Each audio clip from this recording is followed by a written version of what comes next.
王毅春节期间访问欧洲的行程十分丰富，在出席慕安会以及访问西班牙之后，目前已经到了法国巴黎，这也是他此访欧洲的压轴一站。在法国，他将与法方共同主持中法战略对话。在中法建交60年之际，王毅此访不仅受到法国舆论，更受到欧洲舆论的高度关注。来看报道。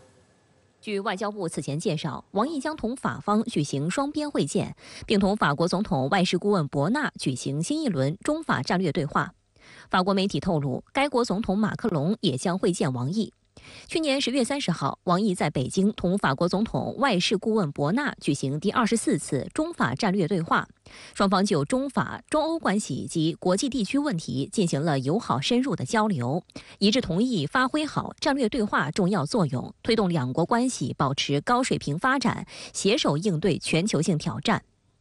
元首外交对中法关系引领作用显著。去年4月，法国总统马克龙率领空客集团高管等60余名欧洲顶级跨国企业负责人访华，掀起了两国高层和商界往来的小高潮。中国元首还特别离京，安排在广州松原与马克龙品茗赏月，深入交流，书写了一段中法元首外交的佳话。 在访华之行结束后，马克龙还特意用中英法3种语言在社交媒体发文说：“我们在一起，大有可为，法中友谊万岁。” 同年11月，中法元首通话，约定要在两国建交60周年之际密切高层交往，将两国关系推上新台阶。 在去年底，时任法国外长科隆纳访华期间，中方宣布将法国等6个国家列入首批单方面免签国家名单。法方也同意给赴法留学生提供更长期的签证便利。今年以来，两国同步举办庆祝建交60周年的活动，进一步巩固了友谊。 深圳卫视注意到，本次王毅赴欧洲访问期间，与法方的交流从慕安会期间就已经开始。2月17号，王毅应约在慕尼黑会见法国外长塞茹尔内。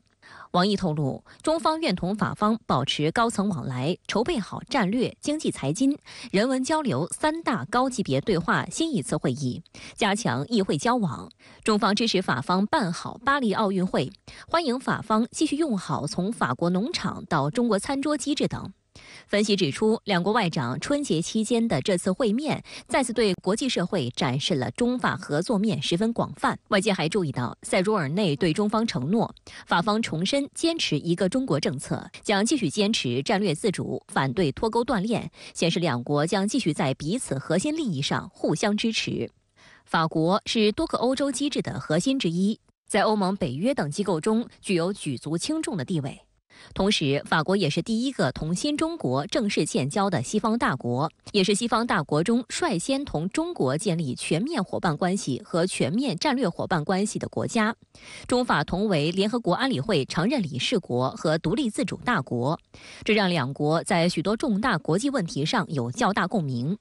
马克龙就曾不止一次强调，法中关系意义远远超越双边范畴。有美国媒体评论称，王毅这次访问法国的时间点十分关键，欧洲正在重新评估特朗普可能重返白宫之后的对美关系。美国政治新闻网指出，特朗普在他之前任职美国总统期间，强力施压北约的欧洲盟友，让欧洲见识了美国优先以及孤立主义的破坏性，欧洲战略自主的呼声高涨。而多年来，中国一直是欧洲战略自主的坚定支持者。法国跟中国目前在能源啊，在生化呀，在这个农业啊，在这个绿色能源啊、绿色产业等等各方面都有很深入的合作。其实未来还可以加强在第三方的合作，因为法国是法语区的核心国家所以中国跟法国。 其实可以寻求在比如说在非洲的合作，中法非其实这个3方合作已经是谈了很多年，但一直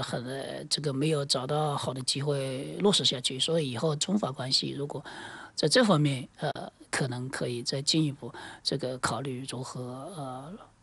落实在访问法国之前，王毅还对西班牙进行了访问。 西班牙是南欧重要国家，也是老欧洲国家，具有重要国际和地区影响力。中西保持友好关系。去年，西班牙首相桑切斯实现任内首次访华。西班牙对中国外长时隔6年再次到访高度重视。19号，西班牙国王费利佩6世在马德里会见王毅，他请王毅转达对习近平主席的诚挚问候，并表示良好的对华关系对西班牙、欧洲和世界具有重要意义。当今世界动荡不定，冲突不断，习近平主席提出的构建人类命运共同体、“一带一路”倡议等重要理念，为世界带来和平、发展和希望。期待并相信中国将进一步发挥大国重要积极影响，为紧张局势降温，为变乱世界带来稳定。王毅转达习近平主席对费利佩6世的亲切问候。他表示，国际局势复杂深刻演变，但不变的是中西之间的深厚友谊和互尊互信、平等相待、合作共赢的传统。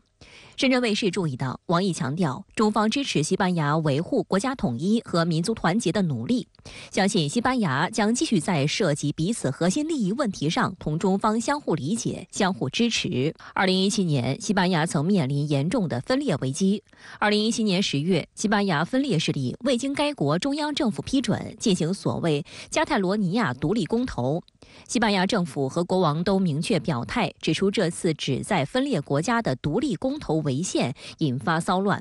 当时，中国外交部明确表达立场，理解并支持西班牙政府维护国家统一、民族团结和领土完整所作努力，反对分裂国家、破坏法治的行为。深圳卫视注意到，就在王毅此访期间，西班牙首相桑切斯和外交大臣阿尔瓦雷斯都强调，西班牙坚定奉行一个中国政策，支持欧中发展关系，加强合作。由于一些历史方面的各自历史方面的这个原因呢，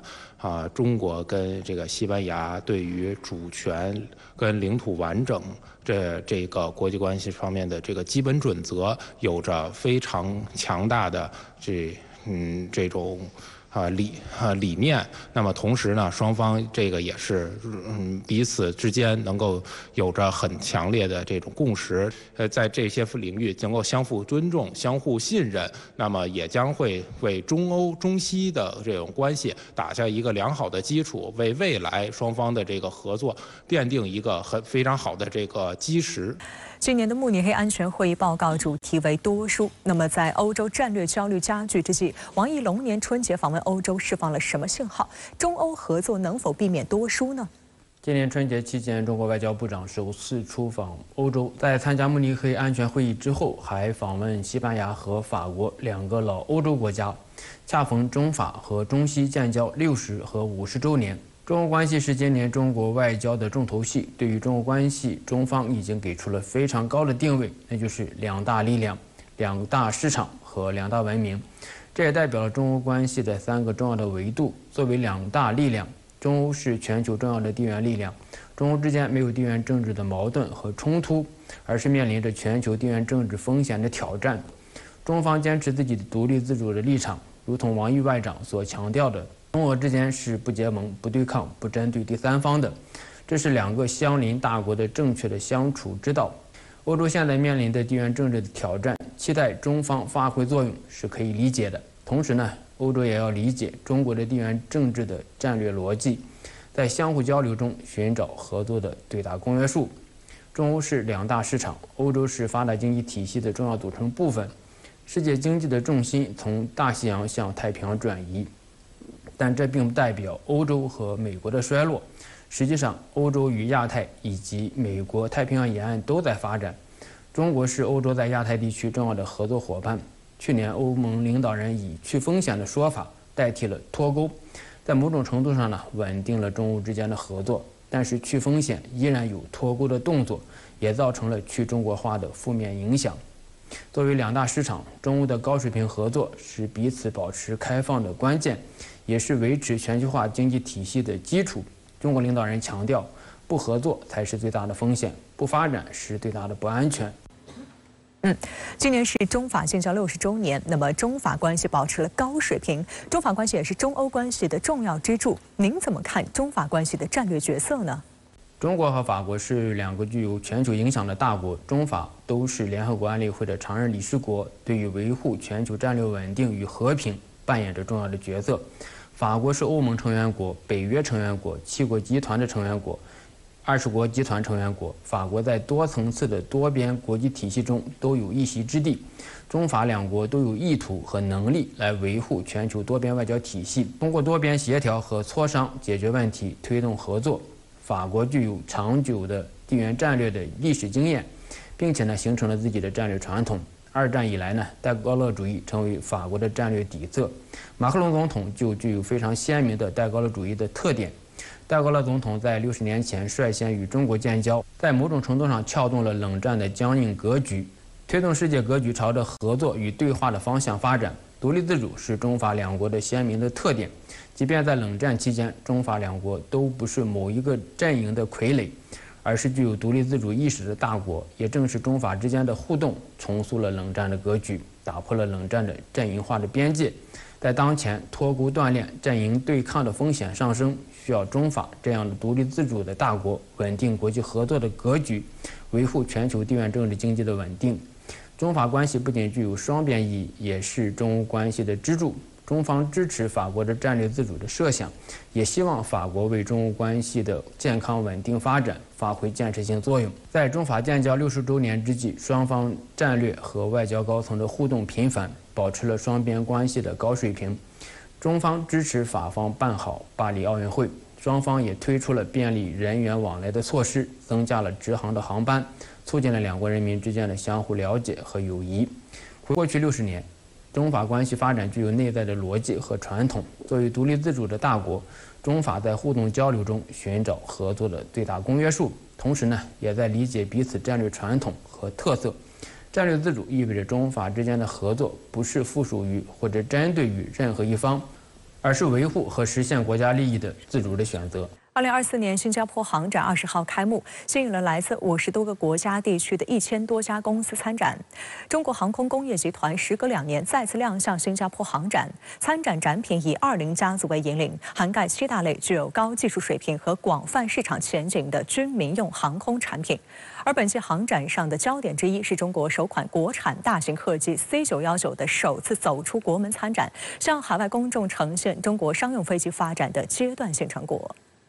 展馆内，中国商飞公司展台展出了最新涂装的1:20比例 C919基本型飞机模型。室外静态展区中，中国东方航空的全球首架 C919客机接受来自世界各地的企业和公众登机参观。该架 C919于17号凌晨1点49分，经过近6个小时、约4200公里的全程直飞，顺利抵达新加坡樟宜国际机场。So it's the first time we will be having exhibitors from China, and this basically is positive, encouraging early signs of seeing Chinese companies from the aerospace industry participating in economic activities here in Singapore. 航展首日，一架中国商飞涂装的 C919进行了该机型的首次正式海外飞行展示，以轻盈的姿态在航展上空盘旋飞行，吸引观众驻足观看。这次大规模参展实际上表明我们在国际市场的开拓方面是具有很强的意愿和主动性的。而新加坡作为亚洲大规模的航展，它本身具有很高的国际知名度，在新加坡派出这么大的规模的商用飞机展团，实际上也代表了我们希望让海外的公众和用户零距离的去接触和认识中国飞机这样一个意愿。C919大型客机载客158至192座，航程4075到5555公里，采用了先进的气动设计、推进系统和材料，碳排放更低，燃油效率更高。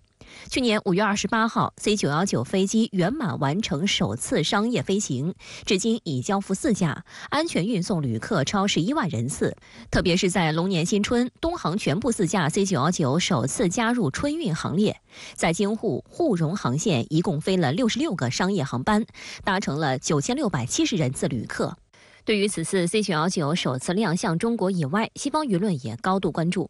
路透社19号的文章表示，新加坡航展是亚洲最大的航展。在18号举行的预演上， C919与空客飞机一起在新加坡海岸飞行。波音公司不会在本次航展展示商用飞机，整个航空业的供应萎缩正在考验亚洲民用航空运力的全面恢复预期和随后的增长，这使得中国商飞受到了更多关注。It's also the first major international industry event since last month's blowout of a door plug on a 737 MAX 9 pushed Boeing into yet another safety crisis.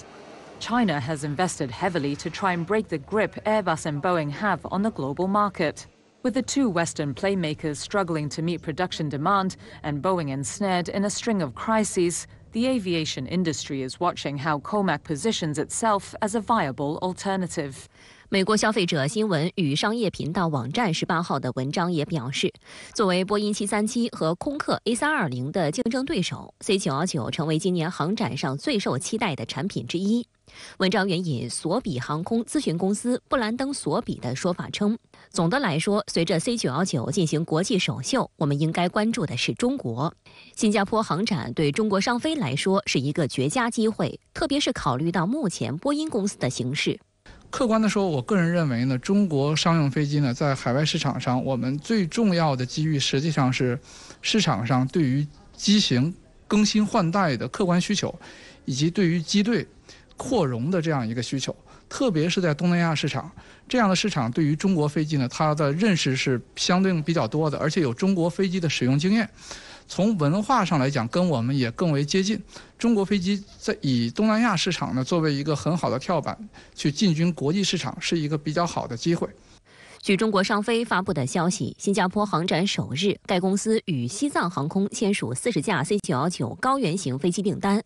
C919 高原型是 C919 飞机系列化发展的重要机型之一，在 C919 基本型的基础上，通过缩短机身和实施高原改装，满足高原地区运输要求。座位数为140到160座，即将性能满足中国区域内全部高原机场。对于机场标高在2438米以上的机场，被称为高原机场。由于高原机场运行环境比一般机场复杂得多，所以中国民航管理部门对高原机场运行极为严格。据央视财经今年1月的报道，目前国产 C919 大飞机已经拿下1200多架订单，形成了可观的大飞机产业链。日前，中国商飞董事长贺东风在2024年度干部大会上表示，2024年是大飞机产业化发展的开局之年，飞机从研制阶段全面转入产业化阶段。中国商飞副总经理张玉金在今年上海两会期间表示，计划在3至5年内投入几百亿元用于扩大产能。而民用航空向来是全球市场，规模优势对于航空制造商来说至关重要。近年来 ，C919 一直在为出海积极准备。在今年1月举行的2024民航工作会议上，中国民航局局长宋志勇表示，今年将推出 C919 飞机欧洲航空安全局认可审查，推动国产民机走出国门。航空知识杂志主编王亚楠对深圳卫视记者表示，无论是美国联邦航空管理局还是欧洲航空安全部颁发的适航认证，对于一款商用飞机在国际市场上的接受程度都是很重要的因素。但是这种制约因素对于中国商用飞机会越来越小。前提是中国民用航空管理机构为中国商用飞机颁发的适航证采用的标准是跟国际社会完全相同的标准，可以被理解为是同样的考卷，而我们获得了高分。那么我们没有理由认为我们在接受西方认证的时候会考出一个不及格。所以中国商用飞机进入国际市场，最终凭的还是我们商用飞机的技术性能以及在市场运行中的真实的运行效果，而不是那一纸文件。此次中国商飞不仅带去了 C919 干线客机，还有 ARJ21 支线客机也将进行飞行表演。静态展示区还停放了印尼凌亚航空的 ARJ21 客机和中原龙浩航空的 ARJ21 货机，5架飞机齐聚新加坡，可谓是组团出海。ARJ21 客机载客78至97座，航程2225至3700公里，具有良好的高温高原机场起降性能和抗侧风能力。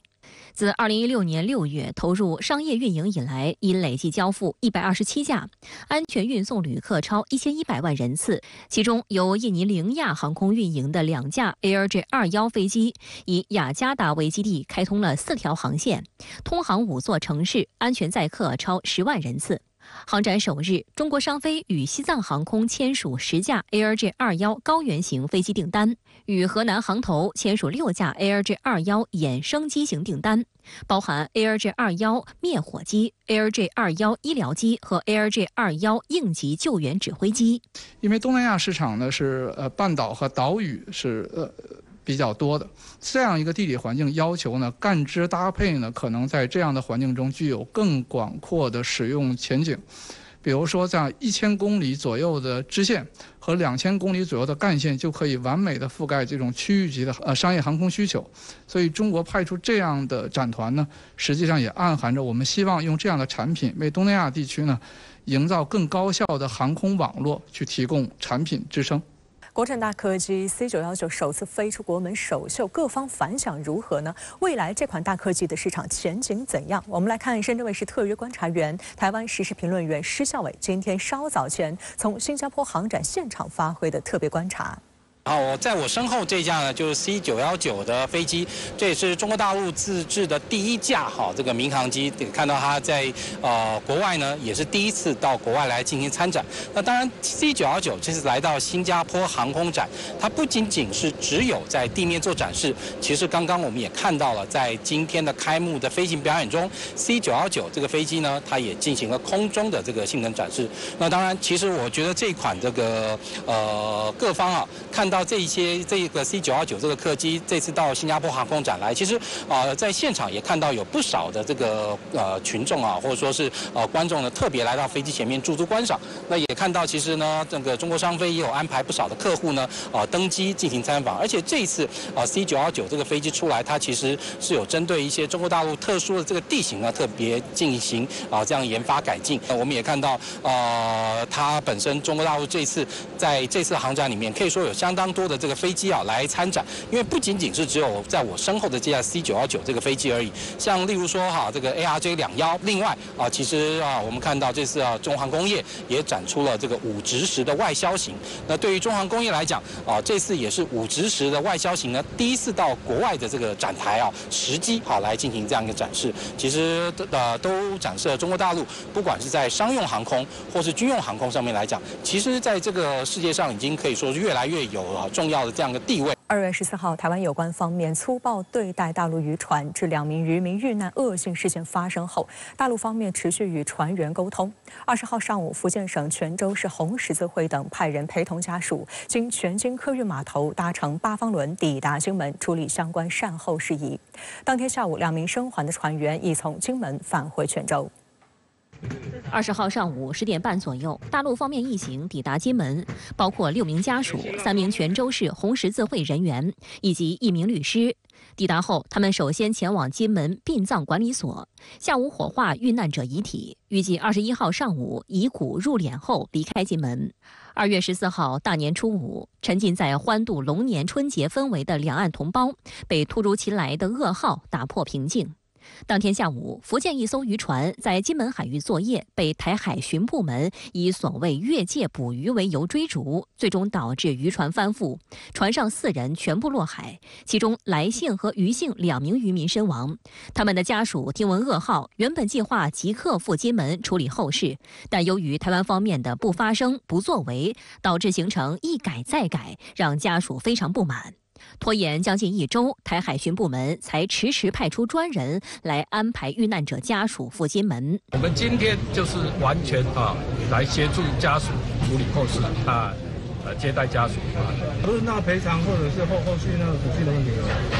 谢谢大家。从台媒的镜头中可以看到，这次抵达金门的遇难者家属头戴白布，神情凝重，全程没有接受台媒的采访。不过，他们在见到生还船员后，马上靠近并进行询问，想要得知事发时的真相。随后，面对镜头，2名生还者挥挥手，准备随团返回大陆。作为泉州晋江红十字会高级顾问、泉州台港澳办副主任李朝辉，此次担任家属团团长。他表示，此行除接回生还者以及处理遇难者善后事宜外，还会了解事情真相。这一恶性事件引起大陆各方的强烈愤慨，严重伤害了两岸同胞的感情。我们此行来金门，就是要了解事实真相。我们要求台湾有关方面认真对待家属的正当关切，配合处理善后事宜，避免进一步对家属造成伤害。深圳卫视注意到，在两岸关系因渔船事件而变得越发敏感之际，红十字会在妥善处理事件的过程中发挥了不可或缺的重要作用。事发后，中国国民党籍民代罗志强曾在社交媒体上建议，两岸官方沟通管道不畅、海基会功能尽失的情况下，不妨考虑红十字会这条管道来解决问题、化解冲突。自上世纪70年代起，红十字会就扮演两岸民间交流的重要角色。两岸红十字会从2007年开始合作海上急难救援。两岸的红十字会呢，曾在金门地区就相关事宜进行过磋商，并签署了金门协议。可以说，在两岸关系持续紧张的背景下，派遣红十字会参与事件的善后处理呢，是双方都可以接受的选项。令人心寒的是台当局和民进党政客的态度。渔船事件发生后，台湾方面陆委会沉默了整整1天，之后发生辩解，不仅将大陆渔船翻覆的责任全数甩走，还嘴硬声称台方执法过程并无不当。台海业务主管机构负责人管碧玲还不断信口雌黄、胡搅蛮缠，炒作所谓越界问题，声称大陆渔船穿越限制水域进入禁止水域，台方行为没有恶性。对此，国台办发言人朱凤莲17号曾强调，两岸渔民自古以来在夏津海域传统渔场作业，根本不存在所谓禁止、限制水域一说。香港中评社19号的报道也对民进党政客不断炒作所谓限制水域问题予以批驳。报道指，金门县作为福建省的一个县域，与闽南其他地区拥有共同的生产生活水域，这是历史传统的自然延续。两地渔民作业海域很难做到泾渭分明。更重要的是，金门县域属于福建省域之内，自然不存在禁止、限制水域问题。岛内舆论则不断敦促台当局尽快公布调查结果，并质疑明明有执法录像，为何不对外公开？这是否意味着海巡部门的确在刻意追捕大陆渔船？你又说他有蛇行逃避啊？这个事实上，如果有录像带，一目了然嘛。事实上，这个时间拖下去对台湾是不利的。那么，如果有画面，那为什么不公开，去证明确实是没有任何的碰撞或者恶意追捕，就可以平息大陆民怨沸腾啊？大陆渔船翻覆事件导致夏津海域局势陡然升温之际，海警局新闻发言人甘宇18号表示，福建海警局将加强海上执法力量，在夏津海域开展常态化执法巡查行动，进一步维护有关海域作业秩序，维护渔民生命财产安全。19号下午4点左右，福建海警对行经金门县大二胆海域五通水道附近的台湾金门兰初日号游艇进行临时登船检查。台湾联合新闻网等多家台媒报道称，当时游艇上约20余名游客在座位上休息，结果看到身穿红背心人士上船，纷纷转头了解情况，结果发现是大陆海警船拦停并登船检查，前后约半小时。船上台湾领队表示，临检没有惊扰到游客。另有旅客提到，登船临检的大陆海警多数时间与船务人员交谈，与旅客没有太多接触，也没有为难乘客。台媒声称，这是大陆宣布没有禁止、限制水域并常态化执法巡查后第一次登上金门船只检查，等同于宣示水域的管理权。大陆的这个常态化的执法巡航，说明在金门水域对中国大陆没有排他性，自始至终都没有所谓的禁止和限制水域啊。在过去这个两岸的和平发展时期，双方基于9·2共识的共同政治基础，如果遇到有渔业方面的争议时，两岸可以直接坐下来进行磋商对话，得到很好的解决。那现在民进党当局拒不承认9·2共识，那两岸的官方渠道是中断的。现在民进党的每一次挑衅行为，都是行走在直接挑起两岸直接冲突的边缘，势必激起大陆方面的强有力的反制和制裁。颇为讽刺的是，台海洋事务主管机构负责人管碧玲一方面承认，这次的确是台方船只越线，但同时建议船只未来可以回避大陆方面的检查。此言一出，立刻引发岛内舆论的炮轰。台当局被批不负责任、胡说八道，叫民众海上拒检，根本是把责任甩锅给百姓。他如果在这个时候他做一个逃避避检的动作，恐怕会遭到执法单位更大的动作。有这么不负责任的政治团体跟政治人物吗？那被临检的是什么？是我们的船跟我们的老百姓啊！你就看到民进党有多么的愚蠢啊！今年泉州市红十字会派人陪同渔民家属抵金门，处理台方追逐导致两死两伤恶性事件的善后事宜。那您对此怎么看？近日，大陆海警在厦门和金门海域巡查执法，并首次登船临检金门游艇，对民进党当局释放了何种信号呢？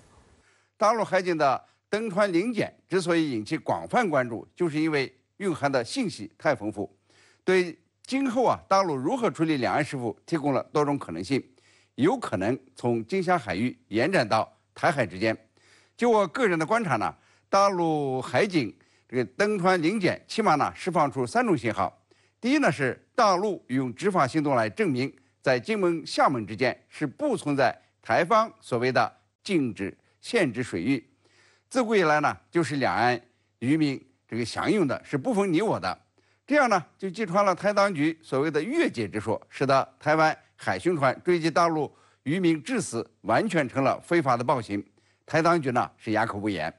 第二是福建海警将加强警力，对金厦海域展开常态化执法巡查行动。这表明大陆海警对整个金厦海域都拥有管理权，具有实际控制能力，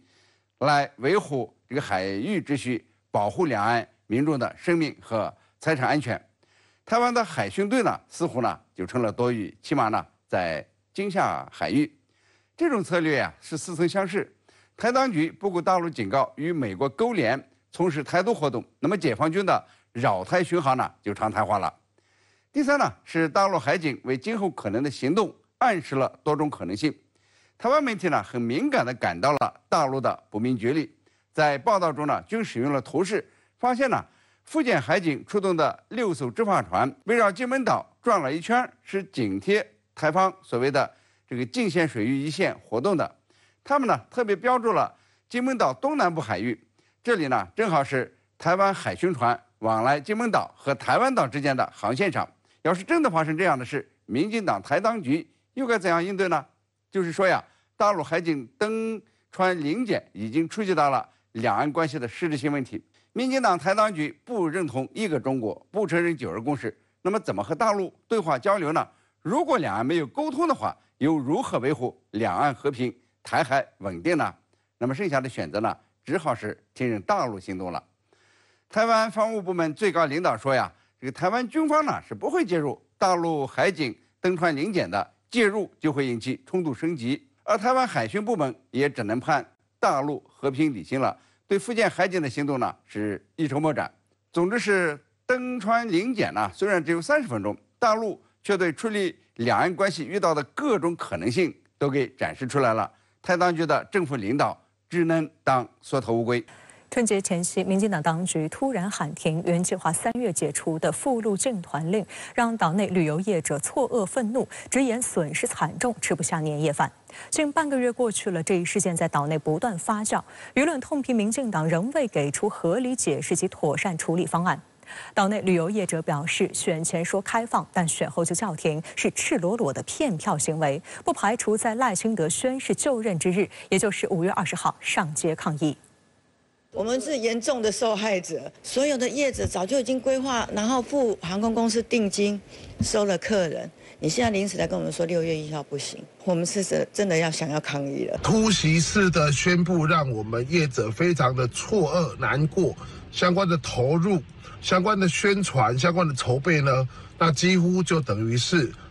白做工。甲辰龙年除夕之前2天的2月7号，台当局交通观光主管部门突然宣布，即日起停招赴陆旅行团，针对已招揽成团、出发日期介于3月到5月底的，仍可按计划出行，但6月1号之后不再出团。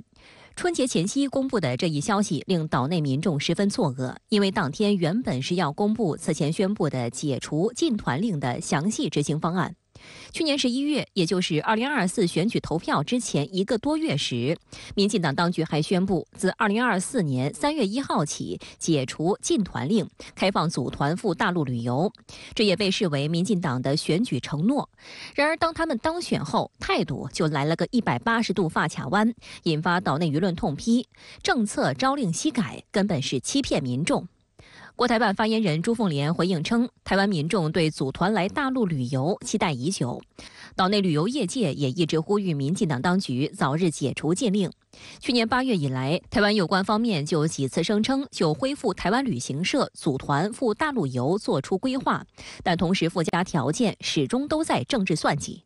7号，台湾旅游主管机构又宣布原定规划不再执行，如此出尔反尔已经不是第一次。朱凤莲指出，这只会让台湾民众和旅游业界再次对民进党当局以旅游进行政治操弄，阻碍两岸同胞交流，损害两岸同胞福祉感到不满。民进党当局的操弄也让马英九感到愤慨，他表示，两岸关系十分重要，不与大陆对话的民进党当局最为奇怪。两岸关系对我们这么重要，可是我们却不跟他对话。像开放观光，这真的不是什么了不起的事情，赶快对话就解决了嘛。这个对我们的人民、对观光业者影响非常大哎。为什么这么久都没有什么动静？真的应该赶快改变。据悉，台湾近4000家旅游业者中，近90%涵盖与大陆往来的业务，其中不乏专营大陆市场的旅行公司。他们原计划春节后扩大规模，弥补此前疫情造成的损失。然而，民进党当局未经听证就强制出台的一纸禁令，令岛内旅游业者的生计遭受重大打击。台湾地区旅行业同业工会副理事长吴彦辉日前公开质疑民进党当局宣布禁团令的法律基础及法源依据，并要求民进党对禁团令造成的旅游纠纷如何处置做出明确回应。今年呢，刚好是4到6月份是往大陆的旺季，尤其3到5月份呢，很多旅游业已经跟航空公司从小飞机变成大飞机了，这个影响所具是很大。那这些旅游纠纷如何善了，这是很严重的一个问题。吴彦辉称，如果缺乏合理解释，不排除岛内旅游业者将在台湾地区新任领导人赖清德5月20号就任之日上街头抗议。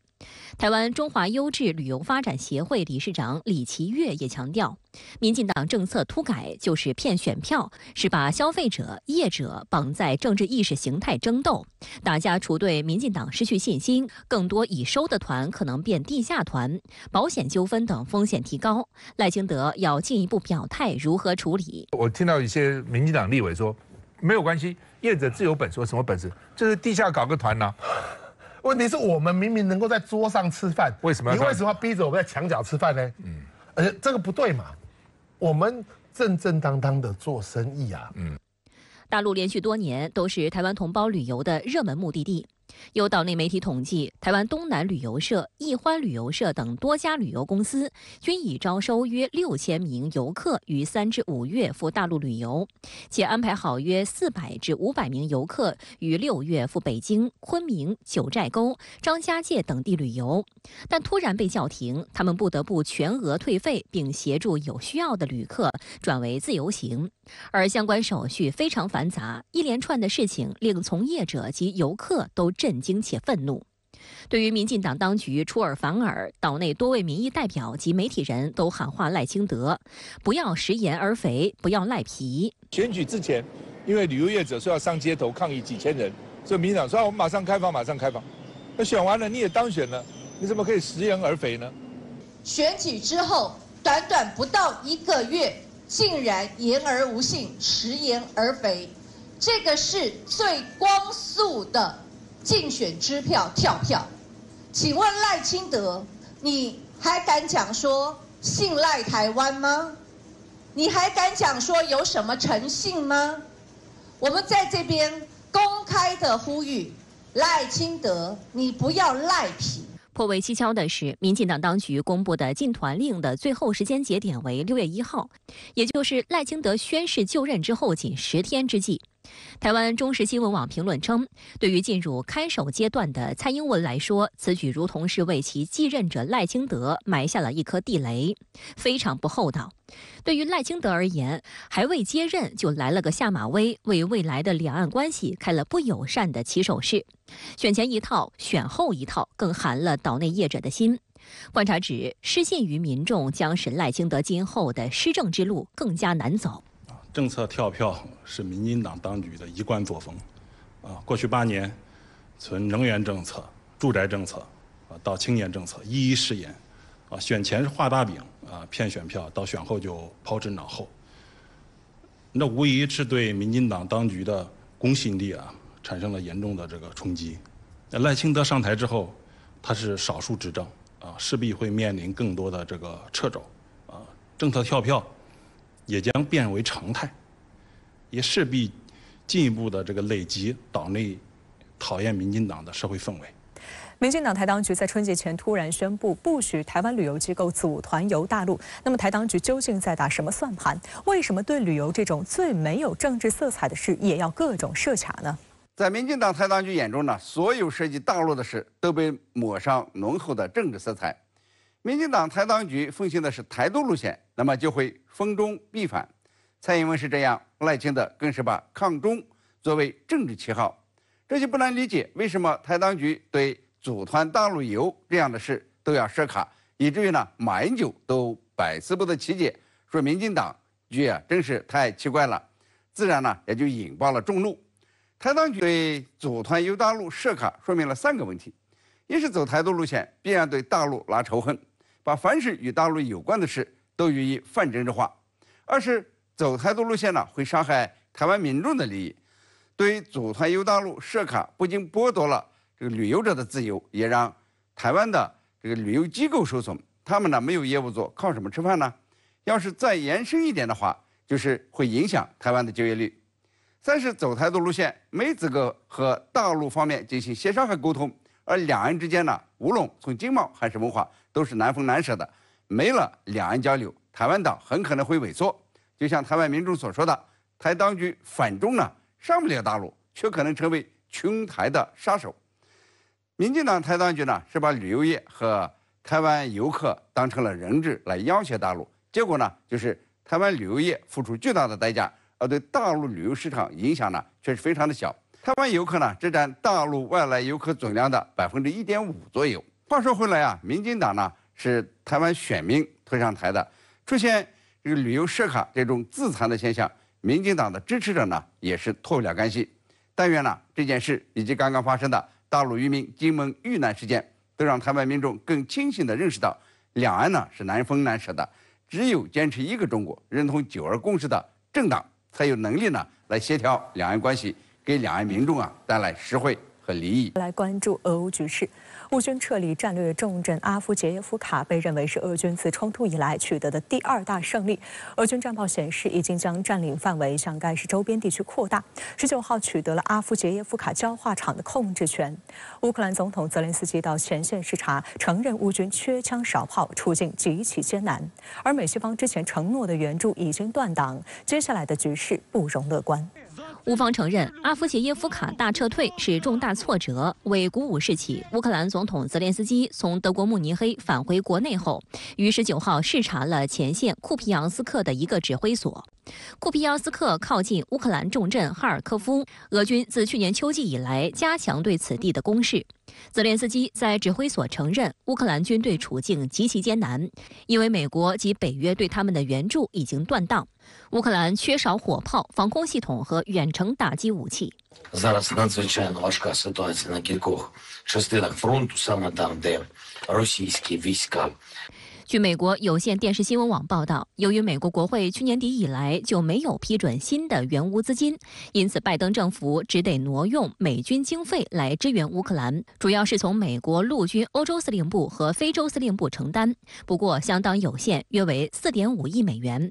一名美国陆军军官对此相当不满，他表示这是从陆军里挤出钱来。我们看到俄乌冲突爆发以来美国对乌克兰的援助呢，它是一种细水长流式的滴灌式的一个援助，但是呢，它是有天花板的，也不是说乌克兰想要多少他就给多少，想要什么就给什么。他实际上的目标呢是要借用乌克兰，拖垮俄罗斯削弱俄罗斯。欧洲国家同样陷入援乌疲劳。据欧洲媒体报道，慕安会上，欧洲国家似乎达成的默契是提供维持乌军不至于崩溃的援助。虽然他们也做出一些承诺，但这些资金和武器很难在乌军需要时被送到基辅。欧盟外交与安全政策高级代表博雷利在慕安会上表示，欧盟拥有为乌克兰制造弹药的产能，但欧盟缺钱。也有部分国家有不同态度。丹麦首相梅特·弗雷泽里克森18号在慕尼黑安全会议上表示，承诺将把本国所有火炮都提供给乌克兰。弗雷泽里克森还呼吁其他欧盟成员国效仿这一做法。今日俄罗斯报道提到，丹麦是乌克兰武装部队的主要武器供应国之一。去年，丹麦还牵头帮助乌克兰获得 F-16战斗机，并训练其飞行员。加拿大国防部长比尔·布莱尔19号也宣布，加拿大将向乌克兰捐赠800多架无人机。据悉，第一批无人机最早将于今年春天开始交付。